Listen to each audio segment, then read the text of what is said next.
So I'm making a dark room video for Patreons and also YouTube members as well. Guys, thanks very much for your support on the channel. I really appreciate it.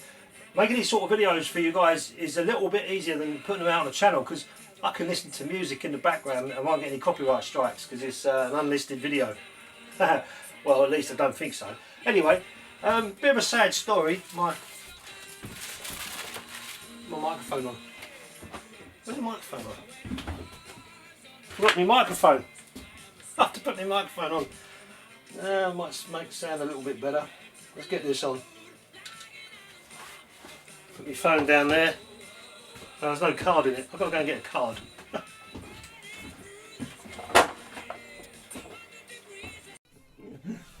Oh, a bit of a break there between Queen. Microphone's on now. Check 1, 2. Okay, let's put this on my pocket so I can talk to you guys. Shove that up there. It's much easier without the microphone because I get a lot less editing to do. I have to sync up this mic with that camera. But I think it sounds better. Anyway, bit of a sad story. My neighbour's dog, I'm whispering in case they hear me, but my neighbour's dog passed away. It was 17 years old. 17 years old. Shut up. 17 years old. And they had the vet round and put the dog down yesterday. It was getting old. Anyway, she said to me, do you remember you took a picture a few years ago of the dog? Have you still got it? I do have it here, but it's going to be a bit of a pickle to print. So I thought I'd bring you guys along with the ride with me and see if I can get away with it or not. I shot it on T-Max 3200 a few years ago. And I pushed it one stop to 6400 in the sunlight. So straight away we know we've got a bit of a contrasty film. I've got my notes on the side of the on the side of the sleeve. I developed it in river water. Okay, I just wanted to see what river water would be like developing film. It was just a test roll of film, and I developed it in D76 for one part to one part for 24 minutes. So I've got quite a tricky neg to work with, but I just wonder whether I can hopefully get a print out of it. It's not the best picture in the world because my neighbour was just walking up with the dog and I said I'll stop there, and I took a quick shot down at the dog, but it's quite a nice looking pose. I'll show you on the light box. So this was the film I shot. There's the two pictures of the dog. You can see I'm looking down, but this one is quite a nice looking pose. So I'm going to put, I'm not sure about this one, it's too elongated with the body going off up here, but this one's kind of like a headshot. Let's see if I can make a print of this. Not sure what it's going to come out with. I'll have to do a few tests first. Might have to use some filters to lower the contrast. Let's have a look. So I haven't touched this neg for years. So what's that? Probably a few years, I think I said. It does look a bit contrasty. It's a brown dog, one of those wire head. You'll see when I print it, one of those wire head. I don't know what they're called, wire head something or other, terrier, wire head terrier. So it's a brown dog. So there's not much white going on with the dog. It's brown. It's quite a sharp image as well. Let's give it a quick negative, a quick clean. Just using a quick. Oops, I dropped that one. I won't be using that again. Just these clean cloths here. Just a quick wipe over the top. Just a couple. And this is the emulsion side now. Very careful. Just very slightly. And if there's anything stubborn on it, I can look at that later. Let's pop the negative in the carrier. I'm going to be doing some cropping with it. I've got a feeling I'm going to go square with this.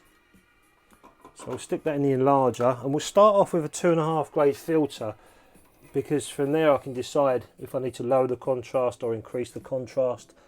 So we'll start off with a 2.5 grade filter and we'll start doing our tests from there.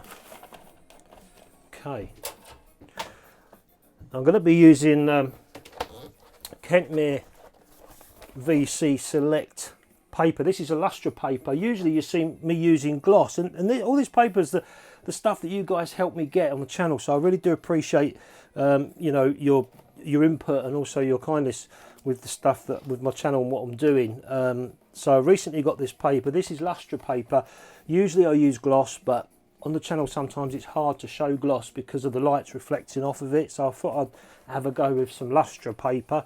Anyway, this is Kentmere 9.5 by 12 inch. So if we look at my easel, we can go make a nice 8.5 by 8.5 square print, which means I've got to be doing some cropping, but that's okay because I can be as creative as I like with the negative until I'm happy with the composition. You can see this is the easel that I'm using, so just a simple 8.5 by 8, 8.5, like so. There you go. Let's do some tests. I'll try and give you a bit of phone footage actually to show you a little bit behind the scenes. Look, so this is the space I have to work in. It's a small shed. I've got a light over there, another red light there, another red light there, my trays and my water and stuff. It's ample for me to work in, but sometimes it's a bit tricky with the video cameras such, you know, trying to get a view to show you guys on the easel there of me working. You can see if I've got the camera at this angle, dodging and burning, I'm leaning over. Let's try and flip that camera around. No, can it flip? Oh, no, I can't flip it. Why can't I flip it? Should be able to flip it. Okay, can't flip it. Why can't I flip that? Anyway, you can see anyway. So if I'm in front of that trying to do any dodging and burning, it's hard because I've got this in the way, so I have to always put it at an angle. But that's okay, I'll get around it. I just thought I'd quickly show you a little bit behind the scenes there. So I've got the easel now. You can see the image. You can see it. There he is. There's the doggy. So I'm gonna have to make some sort of crop. You can see, try and get this squared off. That's the original crop. So when I put my easel down, that's my template. Let's see if I can get away with bringing him up more. Obviously, the higher the enlarger goes, the more I'm zooming in, I should say, the more grain I could be introducing, especially with this T-Max at 6400. But if you don't like grain, don't shoot film. It's going to be grainy. Where do I need this crop to be? It's quite a nice, you can see, look, that's how big it's gone, but get his collar in would be quite nice, because I suppose that's quite special to them. What's that this side? I think that's the back of his body, but okay, we can try something like this. I've got some spare edges going on. Let's just pull the blades in on the carrier. Close that down a bit. That side and that side as well. There you go. So at the moment, can't even see. Yeah, I'm at 2.8 at the moment, so that's I don't need it that bright. Let's close it down to 5.6. Pull the f2, the 2.5 grade filter over, and do some tests with that.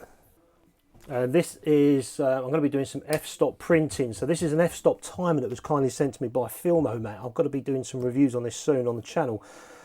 But it's a really handy bit of kit for the darkroom. I can do some f-stop timing. If you don't know what that is, it's basically instead of increments of 2, 4, 6, 8, 10, etc. I'm going to be doing increments of stops, in this case half stops. So my base time will say be 10 seconds. And then the timer will work out -3 segments on +3 segments or half stops from that time, so I can get my time. And the idea of f-stop printing is you can really control your print, you can really fine-tune your print, and also write it down on later dates with any enlargements. All I need to do is get my base time and then know if I go up half a stop or minus half a stop. I'll show you as we go along, but it's a nice little timer. So I'm just going to do half stop increments. I'm going to go right across his face there. Okay, so right across his face. And let's start.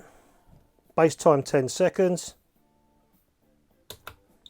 2.5 grade filter. And I'll just cover this bit now. And again, and the timer will now start working out my half stops. This will make sense when you see the test print at the end.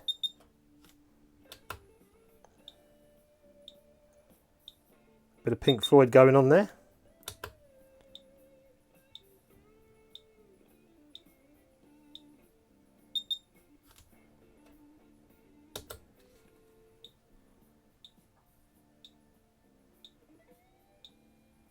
Actually, I think I've done that wrong. Why did I just lift off the whole thing? I've done that wrong.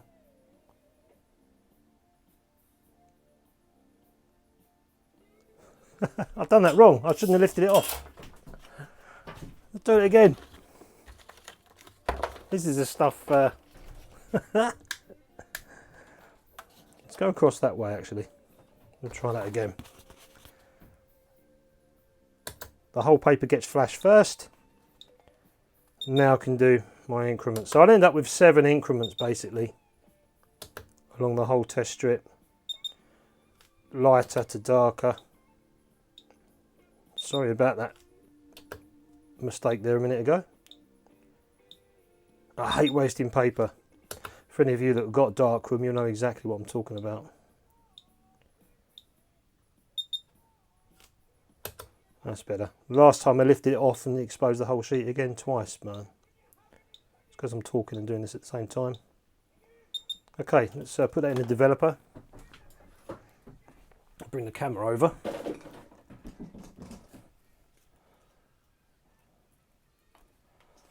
Focus in for you. I've got 2 pairs of glasses. One for reading and one for looking at my screen on the back of this camera. There you go. Right, let's in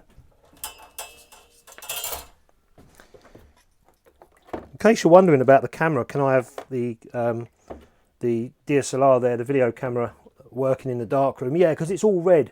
So at the back of the camera, it's just red. Exactly what you're seeing now. So it's not overspilling any additional light. Oh my God, this is contrasty. Really going to need to control this contrast. Wow, okay. It's pretty much developed already, but I'm going to give it another 30 seconds anyway, just to make sure. This is just a test strip. Hard to see the increments. Right, I'll turn the camera off, get this stop and fixed, and I'll show you guys what it looks like. So this is my test strip that I've just done. You probably can't see the increments on the screen there because I need to close the aperture down from 5.6 maybe to f11 to get something out of this. But 2.5 grade filter is not going to cut it anyway. It's too contrasty, so I'm going to have to come down the filters. So that was a 2.5 grade filter. So that's kind of like a medium contrast filter. Grade 5 is a high contrast filter, so I certainly don't need that. I'm going to come right down to the lowest of the low with a grade 0 filter. It will be low contrast, pretty flat, but then I can start building up if I need to, but at least I can see what this looks like. I did say it was going to be quite contrasty. Let's try another test print with a grade 0 filter, exactly the same thing. So that's better. You can see exactly what the contrast 0 filter has done. It's lowered the contrast. It's just worked on the highlights instead of the shadow areas or the darker parts of the image, and it's built the highlights up, leaving the darker parts of the image alone. As you can see here, completely different to the first one. So if I work out, I can't really see the increments that well. It's quite tricky, but I'm guessing that this is probably the -1, and then we got -2 here. That looks like -3. That looks like the base time of 10 or base. And we got +1, +2, +3. I can't even get this pen on this paper, but you get what I'm saying there. There you go. So if my base time is 10 seconds, that's going to be too light. We can see that. +1 is getting there. I'm going to go for +1 and then try and build up build up the shadow areas with a higher contrast filter. Let's see what +1 gives us. In fact, I could go to I'm going to go to the base time actually, which is 10 seconds here. This pen don't work on this paper. Look. I'm going to go for this time here, 10 seconds. The contrast 0 filter has done its job, just built up the highlights, but not enough. But if I add another filter, a contrast filter of say 4 or 5, that will build up the darks, but it will also attack the highlight areas as well, so it might just build it back up. Because it's just a game of testing. The most important thing is trying to get the tonal areas around his fur right, but also then I'm going to have to look at the eye, because I want the eye to look good. So there's the timer ready to go in test mode, but I'm going to put it into print mode now. I've got the 10 seconds already there, the base time. That's what I'm going to use. So I'm going to see what that looks like first, and then start adding a higher contrast filter on top of that 10 seconds to see how it comes out, looking at the eye as well. So you can see there's the image of the dog. I just need to make sure that I am still in focus. The dog's name's Merlin. Yep, I've still got nice heavy grain there. Good old T-Max 3200 in D76. Let's close the aperture back down now. I'll open the aperture up just to show you guys that's 2.8. Let's go back to where I was, f8. Turn the timer off, or the light, and we'll just do a quick test across the eye and a bit of his face to see where I need to go, and across his nose as well. There you go, just like so.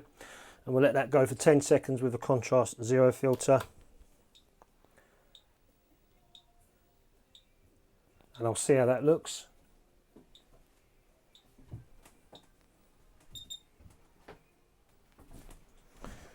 And there it is, 10 seconds, contrast 0 filter, just like the test strip.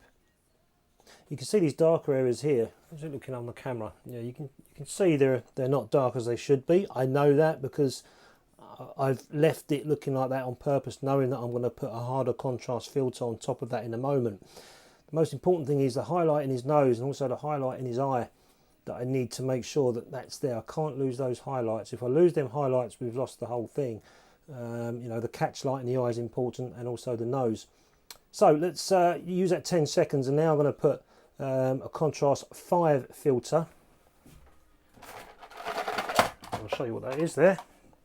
Contrast number 5 filter, and what that will do is that will now attack the darker parts of the image and slowly, very slightly, also attack the highlights as well. If there's any density in those highlights, it will bring those out as well. But I don't want to go too much because it'll end up just becoming really heavy black and white contrast again. So I'll have to do a couple of strips and see how they look. So that's the print. This little test I've just done there, that was contrast 0 for 10 seconds, which is all our tests are based on. That's our rock to stand on. And then I just put the contrast 5 filter on to try and build up the darker areas for 3.5 seconds. And you can see it's worked on his nose and his eye and a little bit around here, certainly in the background, but we haven't tickled the highlights at all. So I'm going to have to go back to my original test strip and look again on the contrast 0 filter and try and build that highlight up even more. I don't want this white, it's too white. So we started off with 10 seconds, +1. I'm going to go +2, so we can scrap them two now, go back to where we was. Let's try +2 and I'll show you that now. So that was my original 10 seconds. What I need to do is go +2. 1, 2. So it's going to give me 20 seconds with the contrast 0 filter that I'm going to put in now. And I'm only using these half a test strips while I'm doing this. I don't want to waste too much paper. So same again, over his eye, over his nose. We'll see how the highlights look from there. 20 seconds, contrast 0. Off it goes. It's, you know, this is what happens in the darkroom. Just to open it up a bit more. This is what happens in the darkroom. You end up just doing little tests at a time until you can try and get something that you're happy with. You can continue for a month of Sundays. But as you guys know me, I generally tend to, let's bring the camera over here, I generally tend to not be too critical of myself, otherwise you can just really not enjoy the process at all. That's what I find anyway. So in goes our test strip, 20 seconds, contrast 0. See how this looks, see if that's built up the highlights anymore. Of course it's going to also build up the darker areas as well. Compared to the last test strip, which was 10 seconds, this one's now 20 seconds. It's actually not looking that bad. It's the highlights that I'm most worried about. But I can't go any more. Once them blacks start getting too black, I can't go any more with the highlights. This is when dodging and burning is going to have to start coming in. But we'll see how it works. And there we have it. That's the one I've just done at 20 seconds. That was the 10-second one. You can see the difference. That extra 10 seconds just burnt the highlights in a bit more. You can see that's 10 seconds, there's 20. So it's giving us more tonal range there, I suppose, in the highlights. And it's also closed the blacks down a little bit, which is quite nice. I might have to just do a little tiny bit of dodging on the end of his nose and in there on his eye, just to make them pop a little bit more. But I think I could be there with 20 seconds contrast 0. I'm not sure. The only way to do that is to do this is to put a piece of paper under and see how it looks, see how the whole print looks, and then from there I can see if I need to do any burning around the highlight areas or any dodging around the eye and the nose as well. Like I said, I want that catch light to be working That's what's going to make the image sparkle. Okay, let's get the red lights on. It's not the best photograph in the world, but it's the only one I've got.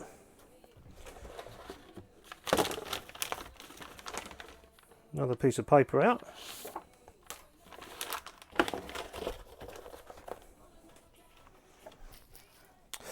Before I do that, actually, I've got to remember, oh no, it's only a test piece, that's fine. I've just got to remember how, might have to turn the negative the other way round. I'm going to have, I'll tell you why in a moment. I'll show you why I need to turn that neg around.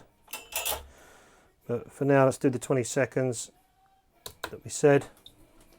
I'm just going to use this dodge tool just a little bit on the nose. One.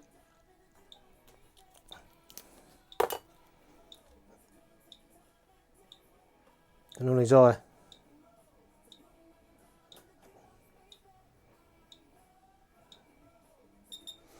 See how that looks.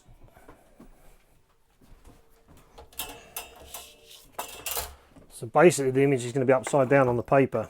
I'm going to have a border at the top and not at the bottom, so I have to turn the negative round. But you can see it coming through now. It's a very, very sharp image. Obviously where I've pushed the film, it's T-Max 3200 as well to 6400 in D76. So, and also that grain structure is not the smoothest. But, you know, they're not going to sit there and say it's a bit grainy or sharp. It's their dog, they'll love it. It's looking nice actually. That is actually looking nice. Let's get it stopped and fixed. I'll show you guys. Okay, so that's the print there. Just 20 seconds, and I did a little tiny bit of show you. Just using this little tiny dodge tool. Just stop the light getting to his eye there to keep that highlight in, and also at the end of his nose, moving it around so that the wire doesn't make a imprint on the print. But I just need to make his face pop. This background here, I don't know what it looks like on the camera. Let's try and line it up. There you go. Just open the aperture up a bit more. This area needs to be a bit darker. So what I'm going to do is do one more print, and then exactly the same. This time use my dodge tool right over his face, all over here, so this area can get darker. And then I'm going to use this burn tool and just burn his eye and the end of his nose, so this can get a little bit darker, making that catch light pop a bit more. So basically going to burn the edges here, burn his eye and burn his nose. We'll see how it comes out. And I know that you guys can't really see, oh, I've got to turn that negative round. I know you guys can't really see the baseboard. It's difficult to show you when I'm working in here. Let's turn that negative round though, so we've got that border at the bottom, not at the top. That's most important.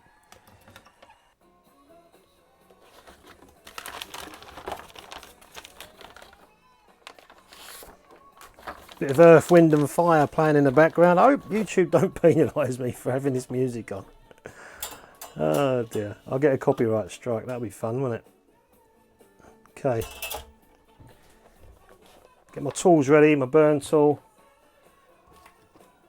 And my other tool as well to cover his face. Right, let's do the 20 seconds first. Contrast zeros in. Off we go. Oh, looking good. Okay, 20 seconds. Yeah, you guys might not be able to see this on the board so much, but yeah, I think you can get the idea of what I'm doing.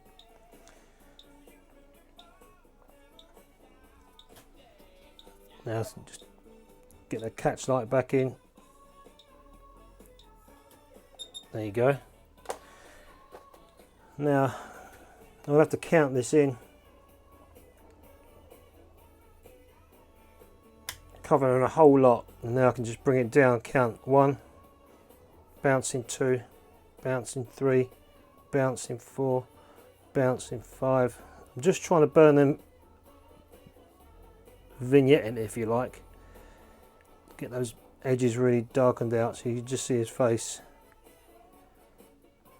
Okay, that should be enough. And now just need to burn into his eye and the end of his nose.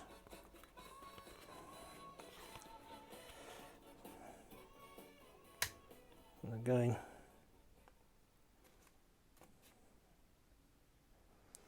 Oh, you see his eye. There he is. Is that his eye? I can't even see now. Oh, there it is there. There's his eye. Just a little bit into his eye. And at the end of his nose there. A little bit more. Hopefully that will keep the highlight there. Right. Done.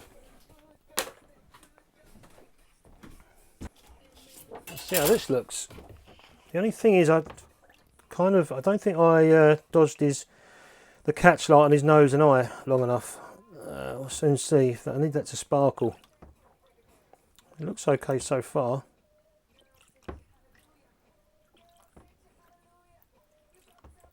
Yeah, okay. Yeah, I'll have that. I'll take that. Interesting. Very tricky negative to print. And of course, Photoshop, digitally inkjet would be a lot easier with the tools in Photoshop, but I don't think you can beat these wet prints, to be honest with you, handmade. Spent an hour or so in here on this print and brought you guys with me. Haven't recorded the whole lot obviously, but I've showed you warts and all, as I do on the channel. It's come out alright. Okay, a little bit longer in there, then I'll stop and fix and we'll see what it looks like.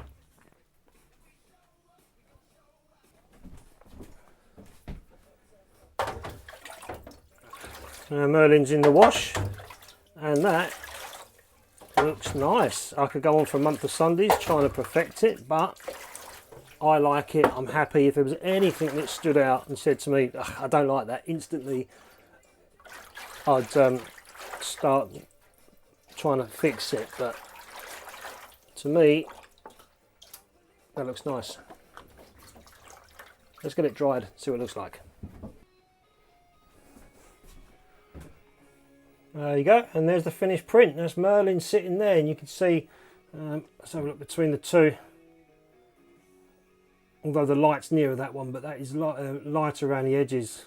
That one's nice and dark, and you can see why I had to flip it around. That one's nice and even around the edge, and I've got this nice border. If I want to sign it, I'm not going to sign it. What's the point in doing that? She knows who made it. Yeah, nice print of Merlin, poor dog, 17 years old, and got sent to doggy heaven by the vets yesterday. So rest in peace, Merlin. I'll get this framed, and I'm going to show you guys what it looks like framed, and then I'll give it to my neighbour. So this is the backboard that I'm using. It's one that I already had indoors, but I hadn't had a picture in it, but it's a little bit bigger than the print that I've made for Merlin. So what I'm going to do is, I'm going to put some backing paper over it, like so, and then put Merlin in the middle, you'll see. So I just need to, and I do this sometimes with my prints, just put some double-sided tape on. I do this sometimes with my prints, because I'm always chopping and changing my pictures and frames, so longevity doesn't really matter too much to me.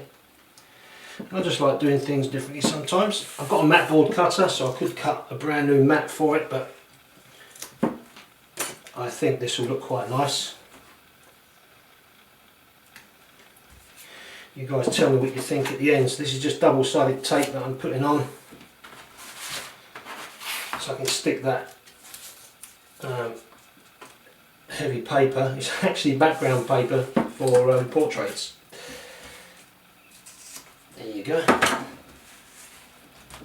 Okay, just take this off. Once the board's on, it will flatten the whole thing down.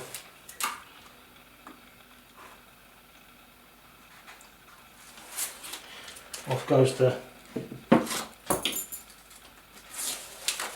double-sided sticky tape.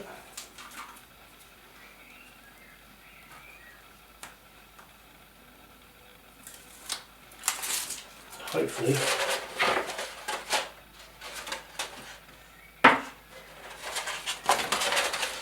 I can get this on. without ballsing it all up. Any edges that stick out I can obviously trim back.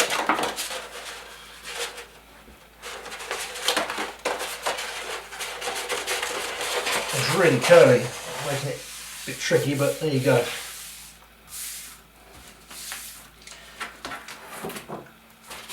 Okay, so you can see the mat now. It's fitted nicely. All I've got to do is put Merlin in the middle. So even though I said I left this border, the way I'm framing it, I need to cut it out. But that's okay. Just make sure that I get it straight.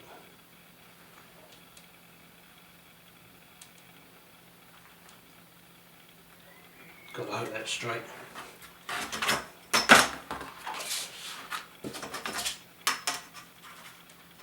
Just doing it by eye.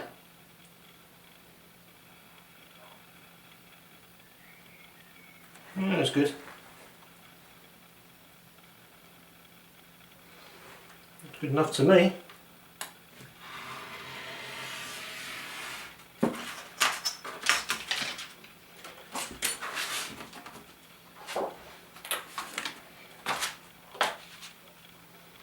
So I'll get that put down now, because I need to actually stick that down. It's not hiding behind the mat, so I'm going to use double-sided tape very thinly around the edge, just to make that sit nicely. In fact, I'm not sure if I should use one double-sided tape up there so it can hang and flatten over time. The only trouble is, because of this ridge, I don't want it to crumple inside. No, it should be okay. I'm just going to use one piece of double-sided tape up there. If I do all sides, the centre might bubble up, so at least it can breathe and just lay flat. So that's how I'm going to do it.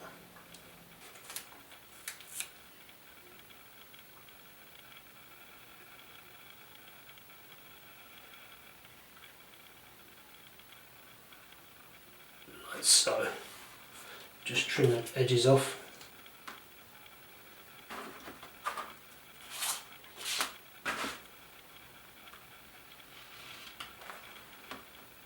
So they don't show.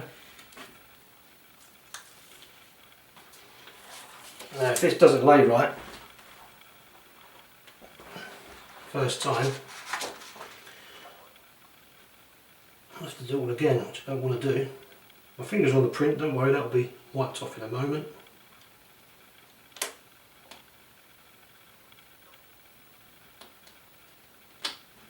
Done.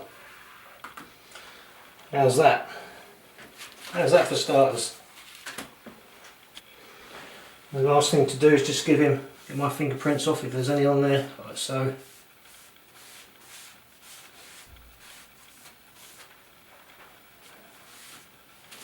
And get it behind the glass. Right, the glass is nice and clean now. Off it goes. Make sure there's no bits. It's not that beautiful. Get that framed.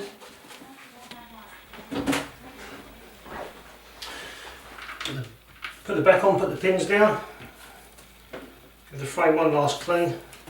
And ready to give it to my neighbour. I'm not going to show you my neighbour's response to it because I know she's going to probably blubber, but you can imagine anyway.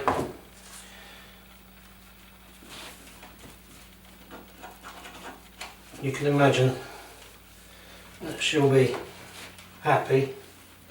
I did give her a print of this when I actually took the photograph a few years ago, but it was only on a 5x7 paper. So this is a lot bigger and it's also framed for us so she can put it straight on the wall. How's that? There you go. Okay, not exactly nicely presented for a video, but you get the idea. I like it, I'm happy. I'm happy. So anyway guys, hope you enjoyed that video making that print. A little bit long-winded. Hope some of you enjoy the darkroom stuff. And there you go. I'll catch you guys next time. Thanks very much as always for the support that you give the channel. Like I've said before, it really helps me keep making videos for all the subscribers and stuff, and also you guys as well. I'll catch you next time.